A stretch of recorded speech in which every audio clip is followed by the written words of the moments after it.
Why is it you only ever take me to the boring parts? The tutor slowed his walk to consider the question. Boring parts? Of any big plane. We always go to the boring parts where there's almost no magic at all, said the pupil. Look around this place. He waved his hand towards their surroundings, a large open field, a tan sky, and a red sun blaring down on them. Barely a trace of magic anywhere to be found. The tutor stopped his walk and turned back to the pupil. He pointed to their origin, a pale tower that, to a wizard, glowed with magic visible even from this distance. What can you possibly mean? My good friend Guller just showed you miracles that you'll be trying to emulate for a century. There was more magic in his front antechamber than you'll be able to grasp any time soon. The pupil rolled his eyes. No, not in the tower itself, but all around it. This whole region has barely a scant trace of magic. Why, outside of that tower, I'd have little hope of pulling together enough magic to create us a lunch. Why? Why does he build his tower in the most boring part of this plane of existence? Why not somewhere that magic is actually abundant? The tutor smiled. Oh, he doesn't understand it yet. Tell me about a place that wasn't boring. Oh, easy. 3 plane transits ago, Epsis, and we walked the city of Catter. Magic oozed out of everything there. There was magic in the bugs, in the rain, in the dirt under our feet. Yes, and how big was Epsis? The whole plane, that is, not just the island. Small. Not tiny to be sure, but we could probably walk across it in 2 or 3 weeks. A day if we flew, right? Now, how big is this plane? Enormous. We saw it from far above, and it must have been 2 or 3 million paces wide. So big it curved itself. Yet we chose, of all this plane, to go here where there's scant magic at all. The pupils stare at the tutor in mock challenge. And yet where on this plane would you expect to find more magic than this boring field? Replied the tutor. A city. Many swamps we visited have been rich. Surely there's somewhere on this plane with a stronger magical environment than this place. There isn't. The tutor smiled back. Do you mean to say this entire plane is just as boring as this place? Oh no, most of it has even less magic. This lovely field is one of the few places with enough magic that our door can open a doorway to pull magic in from elsewhere. Most of the rest is just cold and empty of magic. The pupil shuddered at the idea. What an awful plane this is then. He paused, thinking. Wait, hold on, but every big plane we go to is like this. We always come to a big plane, arrive somewhere, and the place feels absolutely devoid. Are you saying they're all like this? The big ones lack magic. The tutor grinned. He loved it when the pupil figured these things out on his own. It's actually worse than that. The bigger the plane, the less total magic in the plane. If there's more magic, there's less space. And then the big planes have to spread that magic around an even bigger area. It's a strange relationship. That's why we usually find peasants growing food in these sorts of places and wizards conjuring their cup of tea from nothing in smaller planes. He began walking again towards the cliffs to the north. The path was not well maintained, but it was clear and the ground was solid. The pupil followed, silently thinking. After a time, as they neared the cliffs, the pupil finally asked the question that the tutor knew would come. How far can you take this rule? What if a plane were created with no magic in it at all? Why, would it be infinitely large? The tutor had been preparing for the question and quietly preparing the spells he would need. Today would be a long lesson, but one that all wizards must go through. You can't create a plane with no magic at all. That's just not possible. But someone so very, very long ago decided to see just how little they could get away with. The results, well, I'll show you, but you're not going to like it. Worry crept into the pupil's expression as the tutor carefully created the portal. You've stored sufficient magic, I hope, because you won't find any in the desert we're going to. It is a magical void. If anything should happen to me, you'll need to have saved enough to open your own portal back home. Oh yes, there will be danger there. He finished casting his portal and grinned at the pupil. We're going to a place called Earth. Look at the creatures. Mons. That's a name in one of their languages. There's hundreds or thousands of other languages and, no exaggeration, more than 7 billion of their race here. In the near distance, just beyond the forest, a family was eating together just outside of what must be their home. They laughed and spoke in their strange language. There was no trace of magic on any of them. The thought staggered the pupil. 7 billion of these individuals all stuffed into one plane. But then, How big is the plane if it can fit all of these people in it? Are these people, he pointed at the family, kings to have such space to just themselves? He motioned at the large yard, easily room to fit 100 or more of such creatures if they stood together closely. The tutor nodded, expecting the question. Like the pupil, he was invisible to all around them thanks to some simple runes he had brought. He tossed another such rune to the pupil, one to release them from the rules of gravity. Let's go up and I'll show you. As they rose into the sky, a curious thing happened. The horizon began to curve. Not like the gentle, simple curve of the last plane they had visited, but a strong, clear curve far in the distance. They rose faster and faster, higher and higher, until the strange truth became clear. It's a sphere. The pupil's expression showed both amazement and amusement. Why, that's wonderful. You could walk in any direction and find yourself back where you started. The tutor smiled back, nodding. But there's more. Look up. He motioned to the second sphere hanging in the heavens above them. Below us, the earth, and above us, the moon. Two such places. How wonderful. How do they travel between them, though, with so little magic available? The tutor laughed. Oh, they don't. They can't. Well, for a little while they did, but with no aid of magic, the costs were far too high. Besides, there's no air on the moon, and they must breathe it to stay alive. Crestfallen, the pupil sighed. Still, the earth is an incredible plane. Why, you could live a very long life and never see but a scant trace of it. I'm amazed at whoever created it. The tutor gave his terrible smile that the pupil had long ago learned meant he'd missed something. He looked as carefully as he could at the earth, but found nothing about it amiss. Finally, he glanced up towards the moon, but his eyes caught something else first, a twinkling light.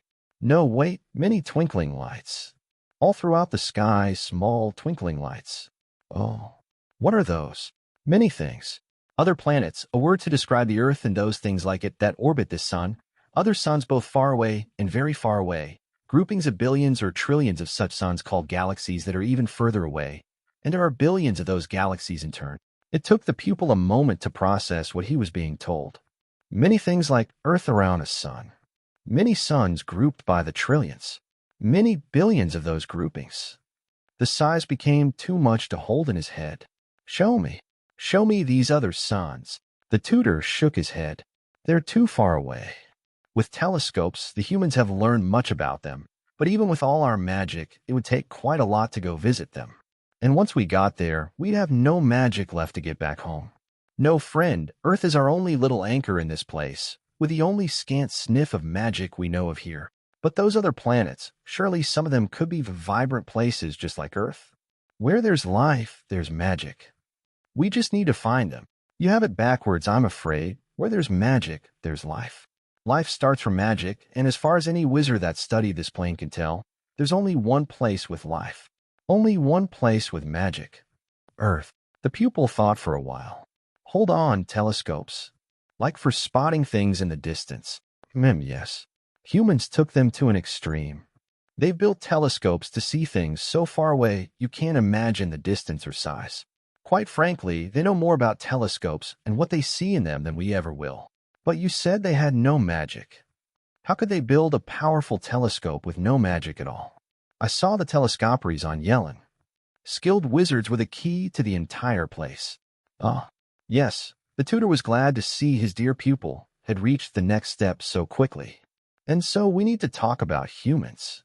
Come, we'll have to do some jumping rather than just flying, but as long as you stay close to me, you'll be pulled along without casting. They stood near the top of a dormant volcano on a large island surrounded by endless sea. The dark night showed many suns in the sky above. Below them stood buildings, many in the shape of a sphere. One building turned slowly, and a gateway near the top opened. Telescopes. You're telling me those are telescopes?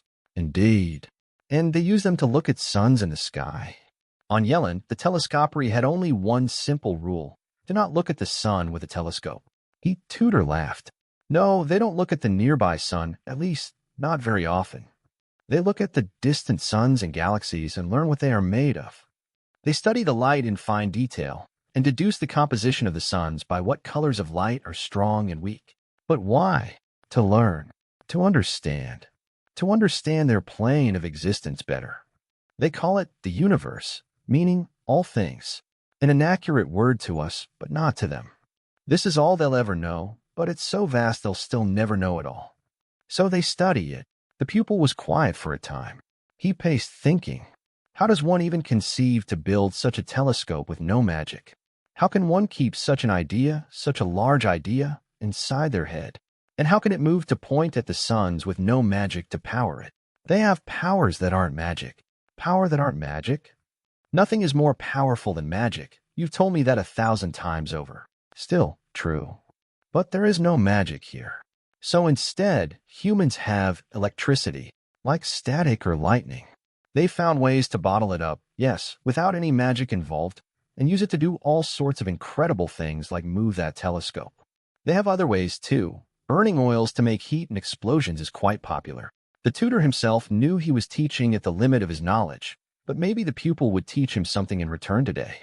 Such bright pupils sometimes do. The pupil began to ask another question, but stopped as a light caught his eye. Like a star in the sky, but much closer and moving from the west towards them. You said they were faraway suns. That one looks much closer. Let's fly again and go have a look then, shall we? Were they not invisible? A passenger on the airplane might have been taken aback to see two wizards calmly sitting on the wing examining the engine. Were they not also using strong runes to block the wind? They wouldn't have been sitting on the wing very long. You're telling me this object is filled with people flying through the sky, and yet it's got no magic inside it at all? Yes, exactly. Well, now I'm starting to not believe you. You're talking impossibilities. Flight and magic are hand in hand. You can't have flight without magic. The tutor laughed. Well, you can sense magic in any small quantity from 20 paces away. Go find it. Search this vehicle inside and out as you like, and tell me when you turn up some magic. I'll be sitting here enjoying the view below. The pupil spent longer than the tutor would have expected on his search. After a while, he sat down exhausted beside the tutor. It's not in these engines. It's not in the wings.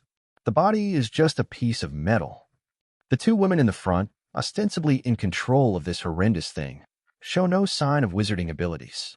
The nearest I found was an abysmally small piece of magic in a small non-human animal sitting in a seat near the front. Oh, yes, I didn't notice him as well. Dogs. Lovely creatures. No true magic to them, and not quite sentient like the humans are, but they seem to sniff out and pick up the faint traces of magic on the earth. They don't even know what to do with it, but it makes them happy. If I didn't have you to take care of, I might well consider bringing one with me. The pupil smiled at what he hoped was a jest. But then how do they do it? What lets this piece of metal fly? The tutor shook his head, laughed, and said, "They're just very clever, aren't they?" His voice took a somber tone, often to their own doom, I'm afraid. These creatures are actually quite dangerous. Dangerous? They have no magic, no fangs, no claws, and apart from building quite clever devices, I don't see how they could cause much harm. And so we need to go to the final lesson of this place. Come, hold my hand and I'll jump us. The tutor passed the pupil a ring, too large to fit on a finger, too small to be a bracelet, covered in runes and pulsing with colorful magic. This was something special. This is a look back. They don't work in most places. Magic interferes with magic, of course. But here, in this place, you can look back very far with ease. Hold it to your eye. The further left you turn it, the further back it looks. Turn to the right to move forward in time. The pupil was incredulous. Time machines were surely forbidden, even if they could work. He held the look back to his eye and tapped it left a fraction, then stopped. He turned toward the tutor and watched through the look back. He could not hear through it. It is a look back after all, but he could clearly see his master's lips moving, explaining magic interferes with magic, of course. But here, in this place, the pupil pulled back from the device with a gasp, eliciting a laugh from the tutor. Do me a favor and don't lose it. You have no idea how long it took to make or how difficult all the pieces were to find. The tutor pointed the pupil towards a large city below where they floated. I want you to zoom back decades in the past. Look for a single, very large change in that city. The pupil found controlling the look back easy to learn. The further left he moved, the faster it moved time backwards. When he tapped it to the right, it stopped and time played out as normal. The same worked for moving forwards, but stopped at the present. Sadly, it was not a look ahead. Some decades before, a clear change happened. He moved closer and closer. before finally seeing a bright flash marking the change. Closer, closer, until finally he watched it happen at normal speed. A small object fell from another of those flying machines, its fall slowed by a large bag of some sort of cloth. Then suddenly, everything everywhere was light and fire and destruction. The look back protected his eyes from blindness, fortunately, but the flash still left the pupil dazed. What was that? Keep looking, ordered the tutor. He looked back to see the city gone, missing, replaced by fire and destruction. A hellscape plain before him, people on the edges dying in agony, yet slightly more fortunate than the people in the center who were simply gone from existence. Thousands, tens of thousands, must have been killed in that single, terrible flash. In a much more sober tone, the pupil asked again, "What was that?" That was a single explosion that killed 100,000 humans. Many instantly, many more slowly over the following days. The pupil looked ill. What dark magic could even do such a thing? I can't even fathom a spell that would allow it. The very fabric of the cosmos should have prevented such a spell from existing. And that is indeed the problem. There is no magic here. Magic follows rules, ethics, laws of its own devising. Magic, most magic at least, won't let you do such things. The humans have no magic, so what they do is not bound by those rules. They can wipe out a city in an instant with their cleverness, and the tools they use to do this won't stop them. The tutor was nearly yelling, his anger and disgust palpable. I said there was danger. This is the danger. These creatures who are unbound by ethical laws. These lessons are never easy, and the pupil was digesting it slowly. Surely we could step in. We could bring them magic. We could show them the rest of the planes and teach them that ethics are laws. We could infuse this world with magic and enforce it ourselves. There are very few rules that bind us wizards, but not long after humans came about on this plane, we came up with a very simple rule. Humans may never have magic. They can never see it. They can never touch it. They can never know it. But why? Why would we not stop them, given what you've just shown me? Don't you see? All life stems from magic, even here in its nearly invisible traces. Humans are born innately knowing that magic should exist. Yet it doesn't. They can't seem to find it, search as they might. For nearly anyone else, realizing the magic you seek isn't real would be a letdown, but it would be accepted. But not humans. Oh, no, they won't just sit idly by and let their loss be a loss. You see, when the humans realized magic wasn't real, they went and made their own magic. From lightning and fire and steel. From cleverness and intellect, stubbornness and willpower. They made their own magic, and they never once thought to add morality as an ingredient in it. If they can weave magic from nothing and then use that magic to destroy cities of their own kind, can you imagine what they might do if they were given actual magic? To 7 billion of these creatures? No, my friend, these beings will never know real magic. Every wizard of every plane will fight to make sure that never happens. The pupil nodded, understanding. The tutor sighed. And so ends our lesson. Now, let's get out of this terrible place. Where to next? Have you ever heard of Tesserazzle? No? Oh, excellent. There are these talking eels, the Tetzerazzo, that are obsessed about this wonderful tea which they grow underwater. Here, I'll open the portal. You'll love it there. Even the tea is teeming with magic.